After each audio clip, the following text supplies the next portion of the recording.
Yang pertama,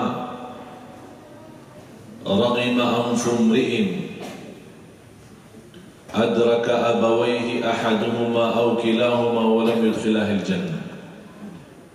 Dihina oleh Allah. Coba lihat doanya. Siapa yang berdoa? Malaikat Jibril. Yang mengaminkan Nabi Muhammad sallallahu alaihi wasallam. Kira-kira makbul enggak?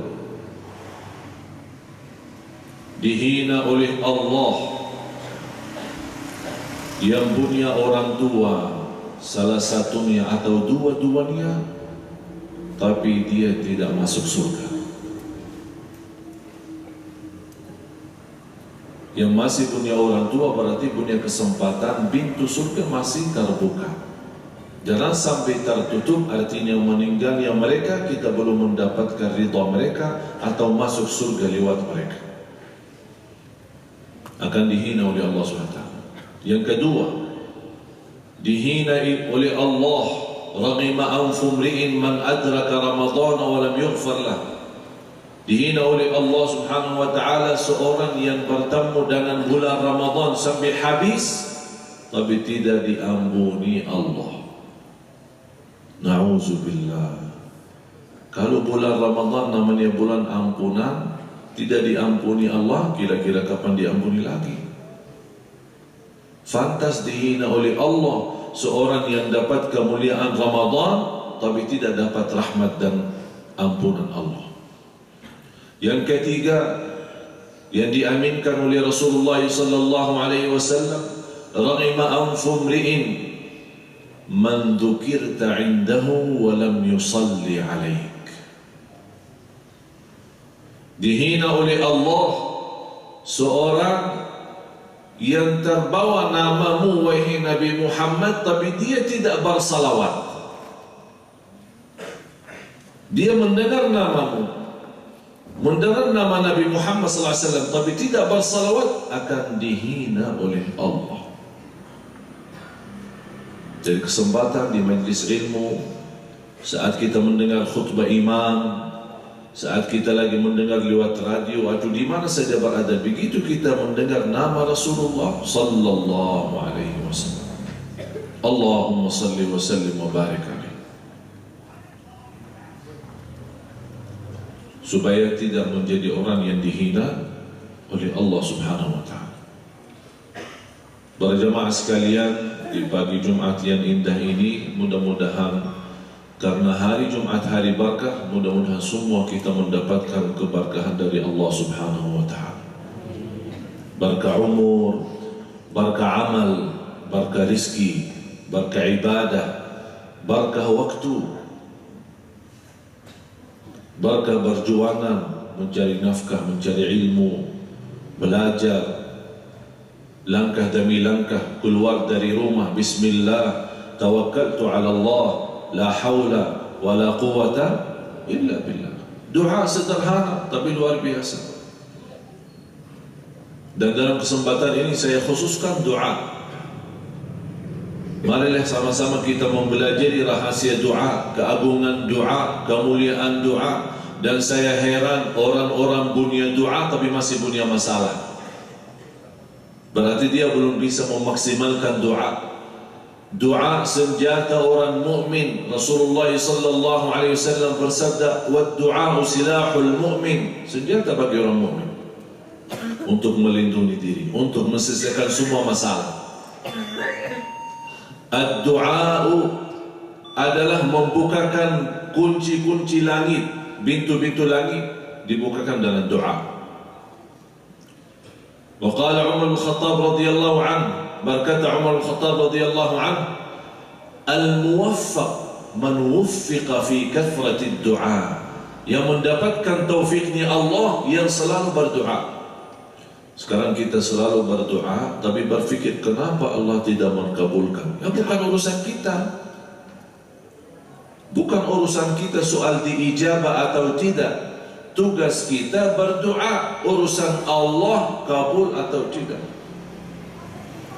Tapi harus kita meyakinkan bersabda Rasulullah sallallahu alaihi wasallam, "Ud'u Allah wa antum muqinuna bil ijabah, faqamina an yustajaba lakum. Berdoalah kepada Allah dengan keyakinan Allah akan kabulkan doanya. Harus yakin. Apalagi saat kita berdoa memiliki keyakinan, ya Allah, saya tidak punya Tuhan selain Engkau ya Allah, yang maha mendengar dan maha melihat. Kemana saya lagi ya Allah? Kalau ya Allah Engkau hanya menerima doa orang saleh, bagaimana saya ya Allah yang masih banyak dosa dan maksiat? Begitu bahasa kita dalam doa.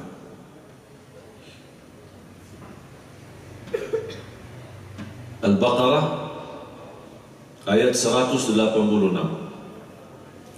Ba'da a'udzu billahi minasyaitonir rajim. Wa idza sa'alaka 'ibadi 'anni fa inni qarib ujibu da'watad da'i idza da'an falyastajibu li wal yu'minu bi la'allahum yarshudun. Ada pertanyaan kepada Rasulullah, Arabbuna qaribun fanunajih am ba'idun fanunadih? Ini asbab nuzul ayat ini. Apakah Allah dekat? Cukup kami bermunajat. Maksudnya bermunajat apa? Kalau di bahasa Indonesia, bermunajat artinya munajat doa. Tapi beda dalam bahasa Arab. Munajat artinya berdoa dengan suara kecil. Kalau bahasa kita bisik-bisik ya, bisik. Apakah Allah dekat? Cukup kami bisik-bisik dalam doa, tidak perlu dalam suara yang keras. Am ba'idun fanunadi, atau Allah jauh, mesti saat kita berdoa harus kita manggil, artinya dalam suara yang keras. Rasulullah diam. Turun ayat ini. Kalau hamba-hambaku bertanya di manaku, jawab, fa inni qarib, sangat dekat. Ini ayat ini menanamkan harapan dan keyakinan saat kita berdoa Allah sangat dekat sama kita. Apalagi doa dalam sujud. Bagaimana bersabda Rasulullah SAW di hadis yang sahih, aqrabu ma yakunu al-'abdu ila rabbih wa huwa sajid. Posisi hamba Allah sangat dekat sama Allah dalam posisi sujud. Oleh karena itu punya doa dalam sujud. Walaupun doa dalam bahasa sendiri boleh, tapi lebih baik di salat sunnah-sunnah diwajib tetap doa bahasa Arab. Tapi di salat sunnah, apalagi salat malam, Allah mengerti, Allah yang menciptakan segala bahasa. Kita berdoa. Tapi jangan kita menghafal banyak doa bahasa Arab, tapi berdoa dalam bahasa Arab, tapi tidak memahami artinya. Malah Rasulullah SAW bersabda, Inna Allah la yaqbalu du'aan min qalbin ghafilin lahin. Allah tidak mengabulkan doa seorang yang lalai saat berdoa. Di antara kelalaian dalam doa itu tidak mengerti artinya.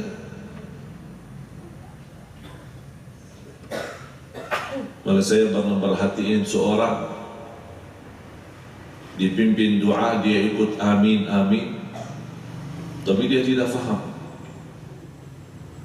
Malah di tangan yang kiri megang HP sambil SMS, yang kanan amin amin.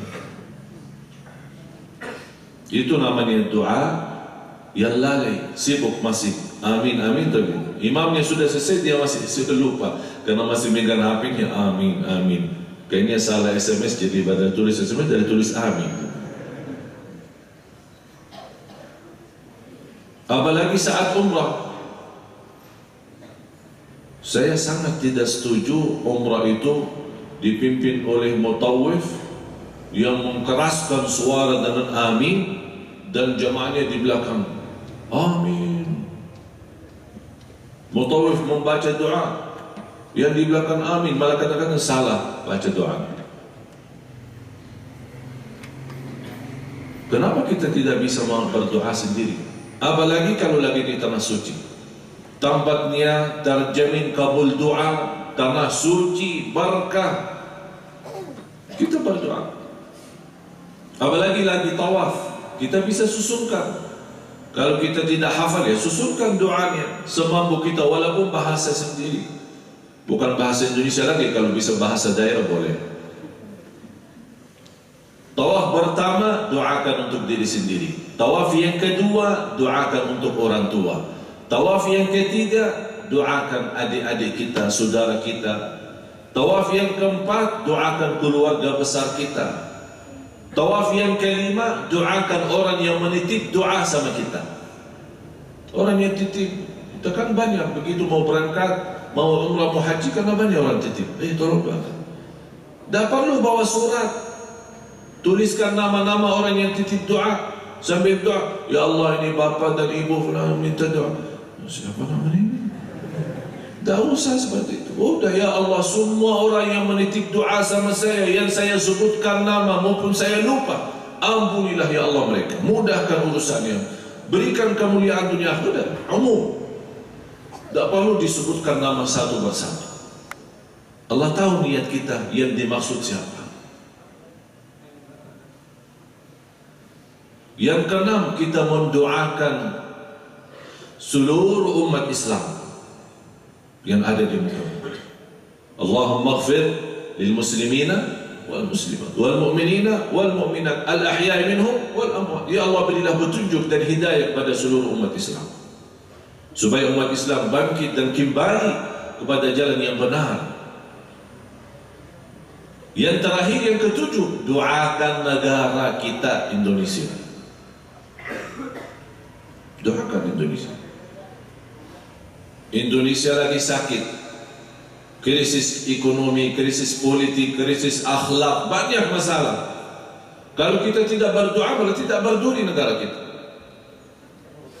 Mendoakan negara kita bukan sunnah, malah wajib, apalagi dalam kondisi dia lagi sakit. Kita berdoa. Dan ini manfaatnya kalau kita susunkan doa seperti ini, insya Allah tidak salah hitung tawaf. Kadang-kadang kita tawaf ini yang keberapa ini?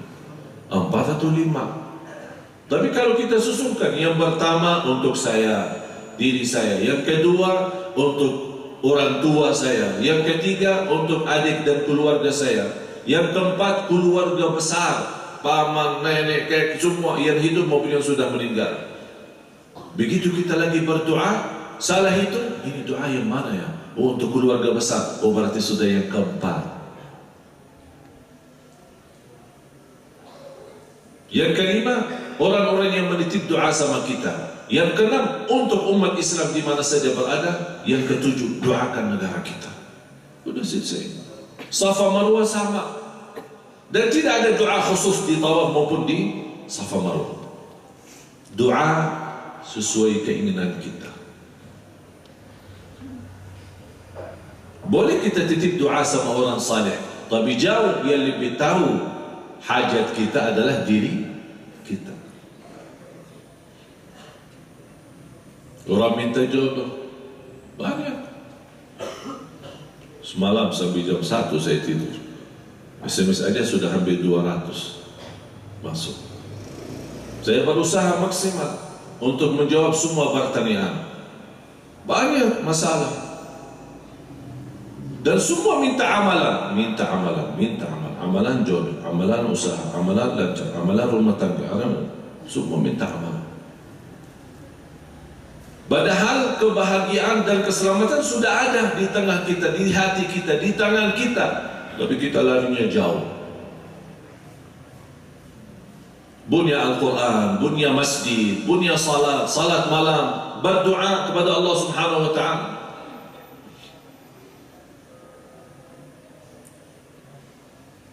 Dan orang yang berdoa, Allah paling senang doa lahuh.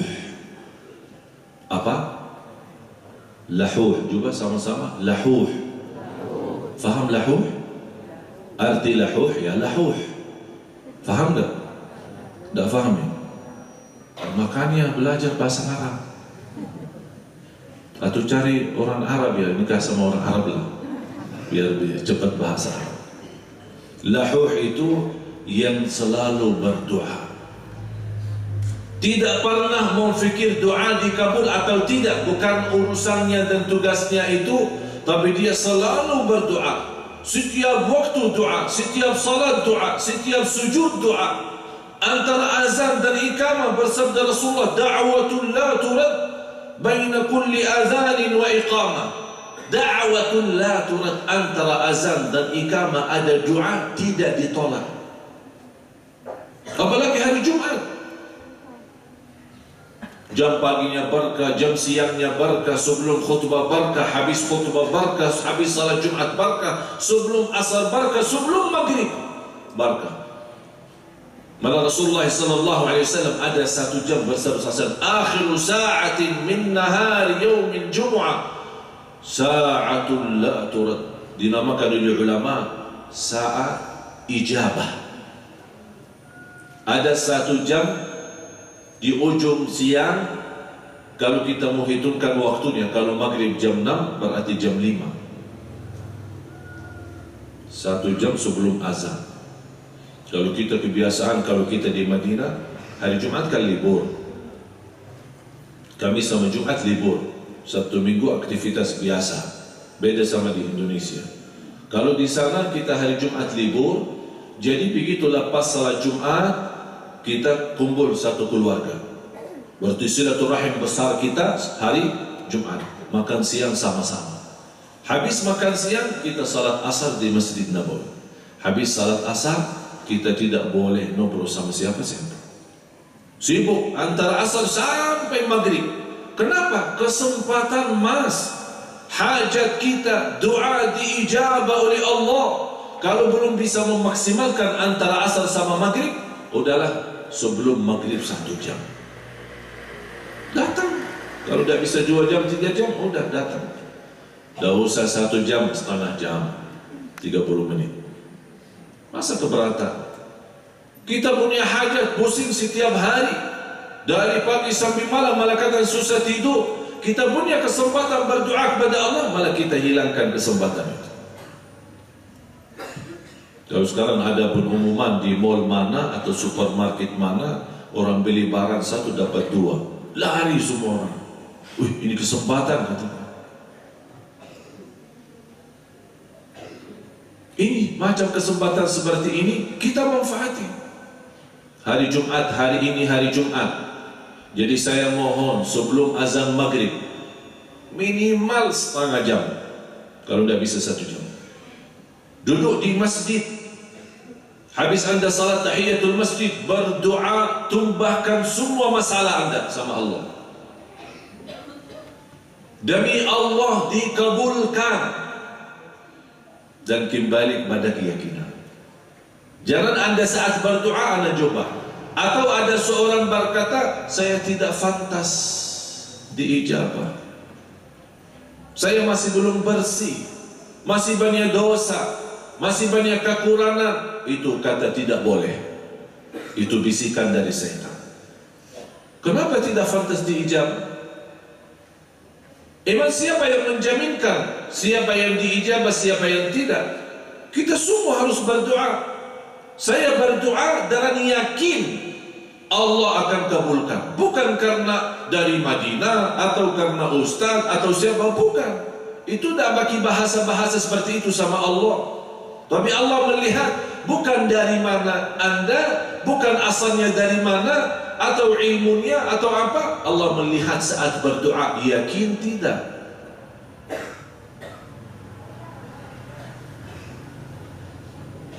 Dan proses doa pasti diijabah dengan cara proses atau 3 cara. Yang pertama, orang meminta kepada Allah langsung dikabulkan. Minta jodoh dikasih jodoh, minta rezeki mobil dikasih mobil, minta rumah dikasih rumah, minta kerjaan bagus dikasih kerjaan bagus. Itu namanya doa sesuai permintaan kita. Yang kedua, kalau kita meminta sesuatu tapi kita belum nampak, belum terlihat Allah ijabah atau tidak, jangan berfikir Allah tidak mengabulkan. tapi ternyata Allah sudah kabulkan, tapi dengan cara yang kedua. Allah menolak bala yang lebih parah walaupun kita tidak minta. Dalam takdir Allah jadi kecelakaan motor, tapi kita dapatlah minta, ya Allah jangan kecelakaan motor. Malah kita minta, ya Allah jodoh, malah Allah hindarkan kita dalam takdirnya. Karena kita selalu berdoa, ternyata Allah kabulkan dengan cara yang kedua. Allah menjauhkan kita dari takdir buruk, berarti sudah dikabulkan, tapi kita tidak tahu bagaimana sistemnya. Yang ketiga, setiap kita berdoa, Allah simpan untuk menjadi cadangan buat kita di akhirat. Karena di akhirat kan banyak masalah, kita butuh amal saleh kita yang menolong kita nanti di hadapan. Jadi jamaah sekalian, berdoa kepada Allah dengan keyakinan. Jangan ada ragu-ragu saat berdoa. Dan saya tutupi dengan dua cerita supaya saya buktikan Allah Maha kasih sayang. Maka Rasulullah SAW menjelaskan Allah malu kalau melihat seorang hamba dengan tulus dan ikhlas berdoa. Allah malu tidak mengkabulkan doanya. Yang semestinya malu bukan Allah, yang semestinya malu kita karena jarang berdoa. Oleh karena itu kalau ada seorang diuji Allah terus, berarti dia lupa berdoa. Selama ini tidak pernah berdoa. Dan Allah minta kalau berdoa bisikan yang ikhlas. Kita cukup lalai daripada doa, Allah kasih ujian. Kira-kira saat kita diuji Allah, doa kita ikhlas jauh atau saat kita senang? Saat kita lagi senang, ya Allah ampunilah, ya Allah rahmatilah.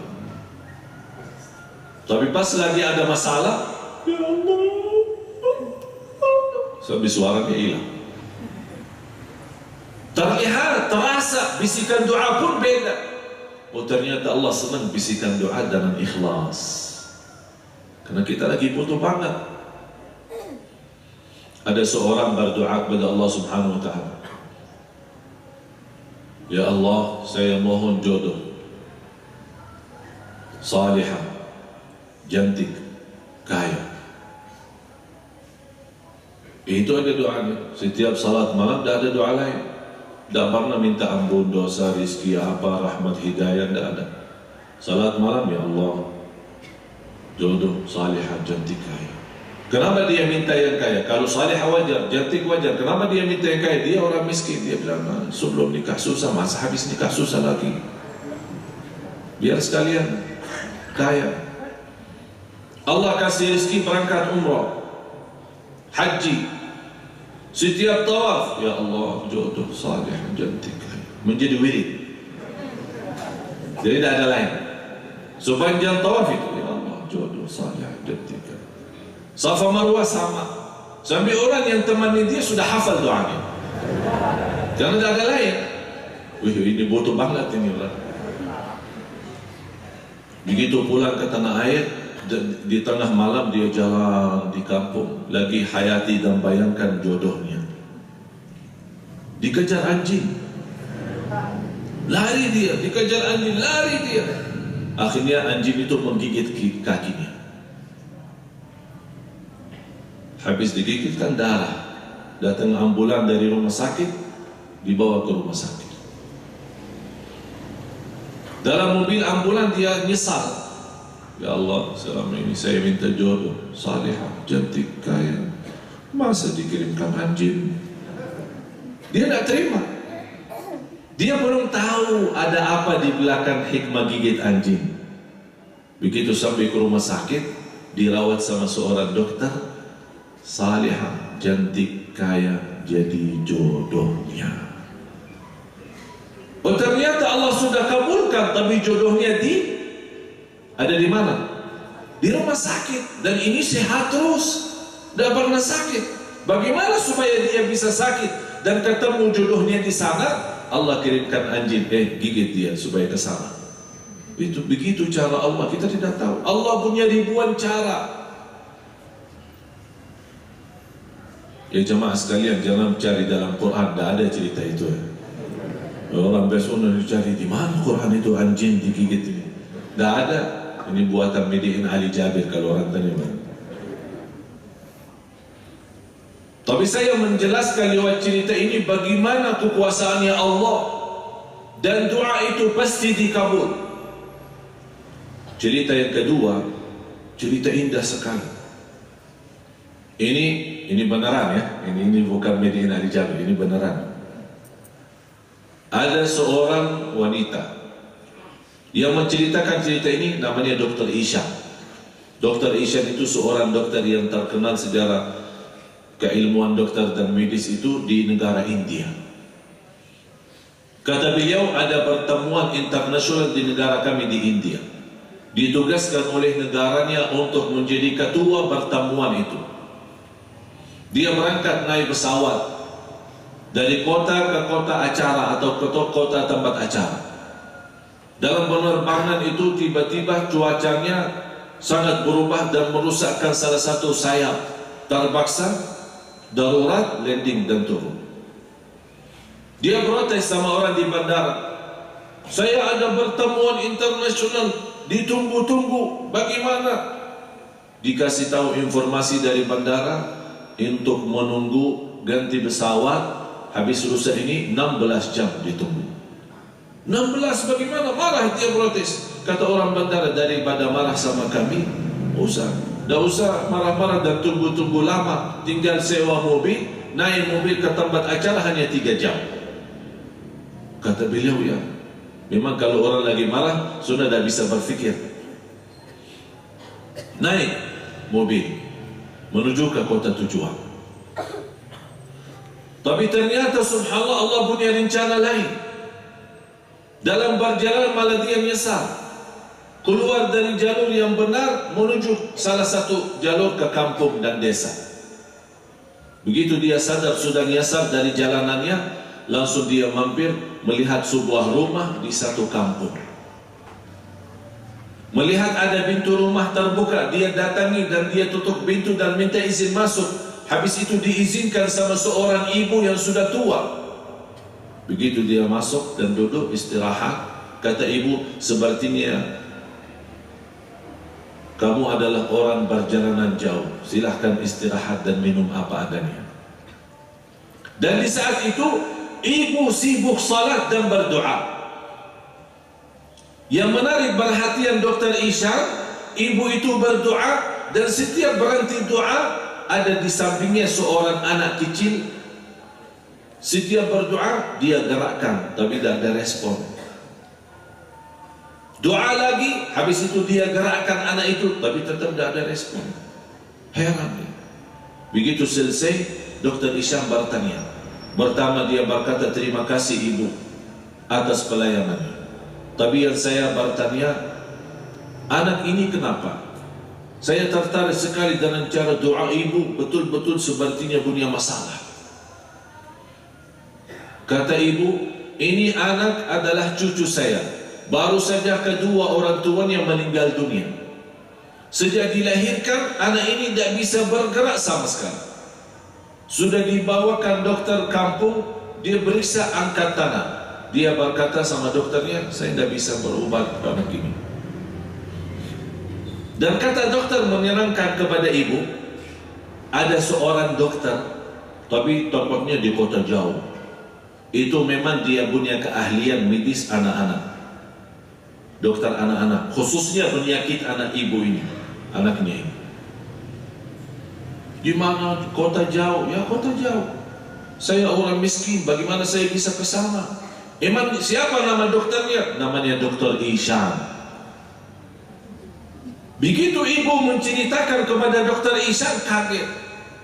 Malah dia berkata, subhanallah, pertama kali saya meyakinkan Allah punya macam cara sambil pesawat tak boleh lanjut penerbangan sambil saya nyasar di jalan, karena Allah lagi proses mengabulkan doa seorang kampung, seorang ibu di kampung. Dunia dan segala isinya milik Allah. Dan saat kita berdoa yakini kun fayakun, selesai semua. Dan saya mengajak semua jamaah yang punya hajat, punya masalah dalam rumah tangga, punya masalah sama suami, suami punya masalah sama istri, Anda yang ingin berjodoh, ingin mendapatkan rezeki, punya masalah keturunan, Anda punya dosa belum bisa ditinggal, Anda punya masalah belum bisa diselesaikan, Anda punya hutang belum bisa dilunaskan, Anda punya permasalah was-was dalam jiwa atau fikiran, Anda punya masalah dalam ibadah, apapun masalahnya, masalah lahir batin, masalah dunia, masalah akhirat, Anda punya masalah apapun besar maupun kecil, saya mengajak semua. Begitu mau tidur, ini amalan. Tapi subhanallah, saya tidak pernah kasih amalan ini. Orang yang kena jin, alhamdulillah sehat. Orang yang kena surupan atau sihir, alhamdulillah sembuh. Orang yang sakit pun selesai semua. Doa itu luar biasa. Dan saya yakin semuanya hafal. Tapi saya sekarang memberikan cara yang berbeda. Saat kita mau tidur, salat 2 rakaat. Dihitung sebagai salat malam lah. Mau salat malam, nawaitu hajat, nawaitu apa saja. Habis Anda selesai, kalau boleh Anda lanjut dengan witir, bagus, tidak apa-apa. Kalau Anda suka bangun di tengah malam nanti belakangan, udah tunda aja witirnya nanti belakangan. Begitu selesai, Anda berbaring, mau tidur. Sebelum Anda membaca doa ini, bayangkan, tampilkan hajatnya apa. Apapun hajatnya, jodoh, masalah, hutang, was-was, sakit, penyakit, rumah tangga, apapun, bayangkan, hadirkan dalam fikiran. Oh, masalah saya begini. Begitu Anda sudah merasakan masalah itu, Anda yakini Allah Maha mampu selesaikan masalah itu. Baru Anda mengucapkan Hasbi Allah wa ni'mal wakil. Hasbi Allah wa ni'mal wakil. Anda yakini Hasbi Allah artinya Anda sudah mencukupi. Allah bagi saya segala-galanya. Allah bagi saya segala-galanya. Dan Allah sebaik-baik yang mewakilkan urusan saya. Kita mewakili Allah, Allah yang urus. Hasbi Allah wa ni'mal wakil. Yakini, tergantung keyakinan. Semakin tinggi yakin, semakin cepat selesai hajat kita. Demi Allah jamaah sekalian, akan Anda melihat sesuai keyakinannya, akan Anda melihat bagaimana dahsyat Allah proses mengabulkan hajat kita. Malah akan datang dengan cara yang tidak pernah terbayang. Bapak jamaah sekalian, Bapak Ibu, ini kita beribadah dan memiliki Allah, Tuhan yang maha baik, Tuhan yang maha adil, Tuhan yang maha kaya, Tuhan yang maha segala-galanya. Allah lebih jauh kasih sayang kepada hamba daripada ibu kepada anaknya. Jadi harus kita sesuaikan keyakinan kita kepada Allah Subhanahu wa ta'ala. Dengan yakin seperti ini, apalagi saat kita membawa Hasbi Allah wa ni'mal wakil, bisa nangis seperti anak kecil. Anak kecil kalau dia tidak diberikan oleh ibunya apa-apa, nangis sampai dikasih sama ibu. Nangis. Jadilah anak kecil saat berdoa kepada Allah. Yang kedua, sepanjang hari, pagi, siang, sore, malam, di mana saja Anda berada, jangan berhenti beristighfar. Rasulullah sallallahu alaihi wasallam bersabda, "Man lazima al-istighfar, ja'ala Allahu lahu min kulli hammin faraja wa min kulli dhiqin makhraja wa yarzuqhu min haitsu la yahtasib." Barang siapa yang istiqamah, rutin dan rajin membawa istighfar, akan Allah mudahkan segala urusannya, angkat segala kesusahannya, dan didatangkan rizki dari tempat yang tidak pernah dia nyangka. Istighfar. Astaghfirullahaladzim alladzi la ilaha illa huwal hayyul qayyum. Astaghfirullahalladzi la ilaha illa huwal hayyul qayyum. Astaghfirullahaladzim, astaghfirullahaladzim. Atau bisa sederhana, astaghfirullah, astaghfirullah, astaghfirullah. Terus sepanjang hari jangan berhenti. Subhanallah, wallahi demi Allah jamaah sekalian, istighfar itu dahsyat. Tapi bagaimana kita bisa lihat? Coba sepanjang hari jangan berhenti istighfar. Istighfar terus setiap waktu dan setiap saat. Dalam keadaan apa saja, di masjid atau di jalan, naik motor atau naik mobil, di mana saja, terus jangan berhenti istighfar. Dalam memperbanyak istighfar, menghadirkan hajat kita dan keinginan kita. Coba lihat bagaimana mukjizat istighfar. Saya tidak pernah kasih doa ini ke siapapun, tapi dalam syarat mengamalkan sesuai apa yang saya sudah sampaikan. Banyak orang alhamdulillah sudah berhasil, malah dalam waktu yang tidak pernah terbayang, sangat cepat. Tapi ada orang yang sudah saya kasih dan dia berkata, sudah saya mengamalkan tapi belum dapat apa-apa. Saya bertanya, sudah berapa kali? Ternyata malah terhitung. Dia belum bisa dari pagi sampai malam. Dia sebentar istighfar, habis itu sibuk urusan-urusan lain. Apapun kesibukannya terus bawa istighfar. Apalagi kalau bisa dimulai istighfarnya dengan sayyidul istighfar. Allahumma anta rabbi la ilaha illa anta khalaqtani wa ana abduka wa ana ala ahdika wa wa'dika mastata'tu a'udzu bika min syarri ma sana'tu abu'u laka bi ni'matika 'alayya wa abu'u bi dhanbi faghfir li fa innahu la yaghfiru adh-dhunuba illa anta. Mudah-mudahan apa yang saya berikan bermanfaat. Mudah-mudahan senantiasa saya harap semua mulai malam ini kita punya gerakan yang sama. Tidur lagi berbaring, bahwa hasbi Allah wa ni'mal wakil. Dengan yakin besok lusa tidak lama lagi akan Anda menerima kabar gembira selesai masalah. Siap? Hah? Ada siapnya aja belum keluar jelas. Siap? Iya, yakin, siap. Jangan ragu-ragu. Kita bersama Allah dan akan Allah selalu bersama kita. Innallaha ma'al ladzina taqaw wal ladzina hum muhsinun. Allah senantiasa bersama orang yang takwa dan senantiasa bersama orang yang selalu berbuat kebaikan.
Tapi tadi juga dimaksudkan saya alhamdulillah itu yang dimaksudkan oleh saya.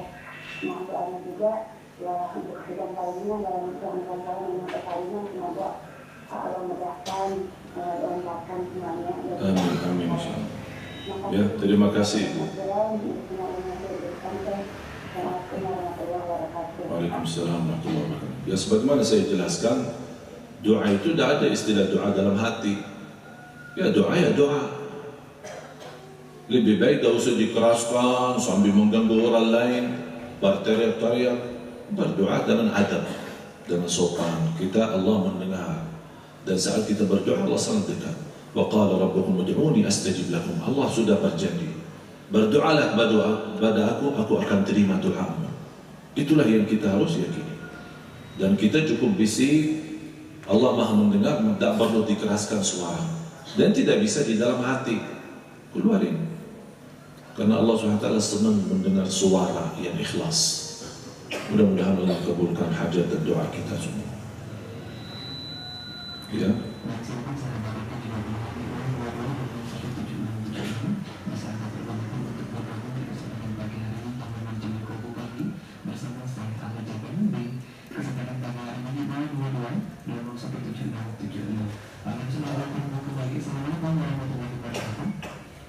Assalamualaikum warahmatullahi wabarakatuh.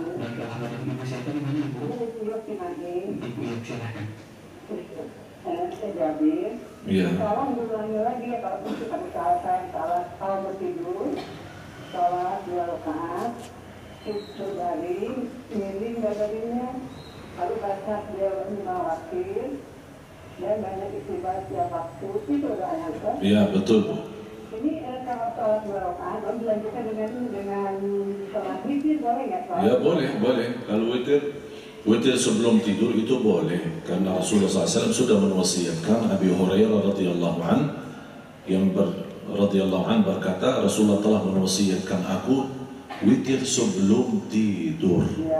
Ya, kalau kita khawatir, apalagi kalau kita telat tidur, ya udah witir. Karena untuk salat tahajud tidak perlu tidur lagi atau tidur duluan. Salat malam sudah waktunya dari habis isya sampai subuh, dan batas berhenti salat malam azan subuh. Sabda Rasulullah bersabda, salatul laili mathna. Salat malam 2. Kalau kamu takut masuknya azan subuh, baru tutup dengan witir. Berarti itu menjelaskan waktu salat tahajud maupun salat malam kita sampai azan. Kalau sudah azan baru kita berhenti. Kalau kita mau berhenti sebelum azan supaya kita mengisi sisa waktu untuk beristighfar, jauh lebih baik. Nah, Allah Ta'ala. Ya, sama-sama. Waalaikumsalam warahmatullahi wabarakatuh.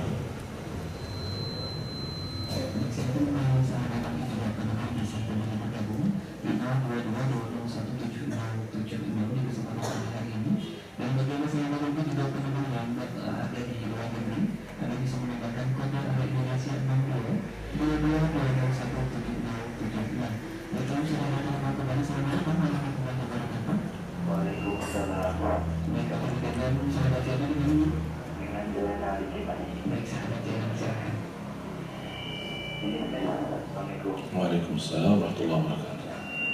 Kemarin saya mendengar ceramah yang nomor rekening yayasan, mohon diulang dan disebutkan bank mana, insya Allah saya mau uangkan. Ya, terima kasih. Semoga perencanaan ini bisa dapat terwujud. Amin, insya Allah, mudah-mudahan. Terima kasih.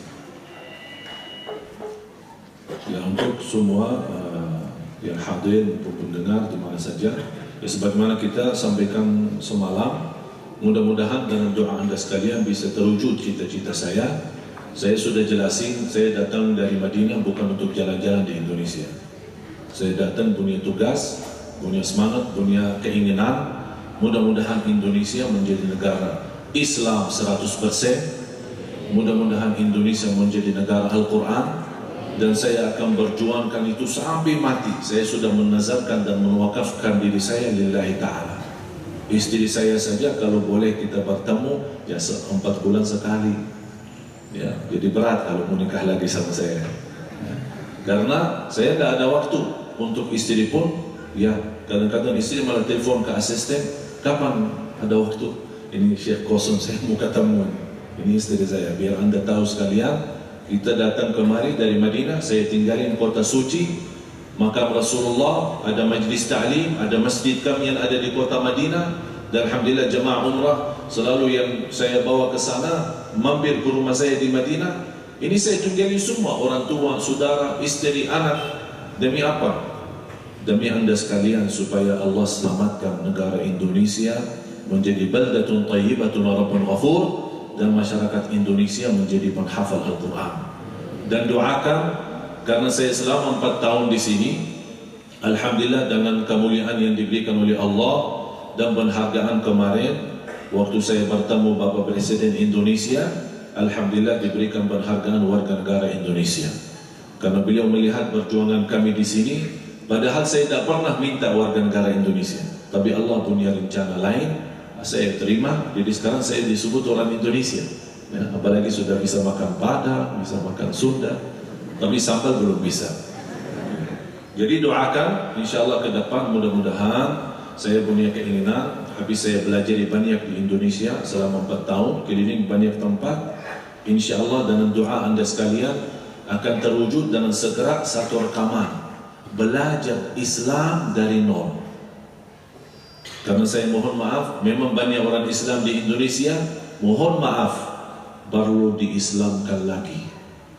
Karena mereka belum mengerti sejarah ilmu, bagaimana Islam itu yang benar. Bukan hanya Islam, kebiasaan kita atau karena keturunan, tapi Islam dengan ilmu yang kita faham Quran dan hadis. Mudah-mudahan dengan cepat terwujud dan belajar Islam dari nol, mulai dari lahir sampai wafat. Jadi dibahas soal akikah, soal khitan, soal azan di telinga, terus bahas wudu, bahas salat, bahas zakat, bahas haji, bahas puasa, semua sejarah lengkap. InsyaAllah akan sangat sederhana, dan setiap tayangan ini masih kita nawarkan juga ke TV-TV. InsyaAllah setiap tayangan ini tidak melebihi 25 menit, biar orang tidak bosan mempelajari. Mudah-mudahan, tolong doakan saya. Tolong saya titip amanat kepada semua para pendengar, sahabat-sahabat kita di mana saja berada. Tolong doakan kami agar segera terwujud, supaya kami semua dan kita-kita, anak kita, keturunan kita ke depan bisa memiliki pelajaran Islam tapi dengan sempurna dan baik, sesuai apa yang disampaikan oleh Nabi kita, Nabi Muhammad sallallahu alaihi wasallam. Dan saya sampaikan sebagai keinginan sahabat kami, rekening wakaf, infak dan sedekah untuk yayasan atas nama Yayasan Syekh Ali Jabir, atas nama Yayasan Syekh Ali Jabir. Karena di sini kalau atas nama Yayasan Syekh Ali Jabir, yang dimaksud bukan saya. Syekh Ali Jabir adalah paman saya, Imam Besar Masjidil Haram. Saya membawa nama beliau, mudah-mudahan akan membawa barakah. Saya juga bernama Ali Jabir, akhirnya lama-lama dipanggil Syekh Ali Jabir, sudah menjadi kebiasaan. Tapi asal nama ini paman saya, Imam Besar Masjidil Haram. Jadi atas nama Yayasan Syekh Ali Jabir, Bank BNI Syariah, nomor rekening 88811999922. Atas nama Yayasan Syekh Ali Jabir, Bank BNI Syariah, nomor rekening 88811999922. Yang berkenan, terima kasih, Allah akan balas. Dan saya yakin anda semua akan berduli perjuangan kami, karena saya yakin semua, saya harap semua para pendengar, para hadirin terlibat dalam perjuangan ini. Walaupun tidak bertemu saya langsung, tapi insya Allah akan tertulis nama anda di sisi Allah Subhanahu Wa Taala yang membela agama Islam dan membantu agama Islam, yang juga membina anak-anak dan cucu kami ke depan menjadi penghafal Al-Quran dan menjadi orang Muslim yang sejati, salih-salihah. Amin ya Rabbal Alamin. Dan info lebih lengkap bisa hubungi ke nomor kantor Yayasan 021 47 86 86 40, 021 47 86 86 40, atau langsung ke HP saya ingatkan kembali, SMS, jangan telepon, ya, supaya saya bisa membantu anda sekalian. Kalau di telepon saya jangan angkat karena saya banyak sibuk. 087 88 40 40 36, 087 88 40 40 36. Mudah-mudahan perjuangan kami semua di sini selama di Indonesia diterima di sisi Allah Subhanahu Wa Taala. Ya, silakan lanjut kalau masih ada waktu. Ya.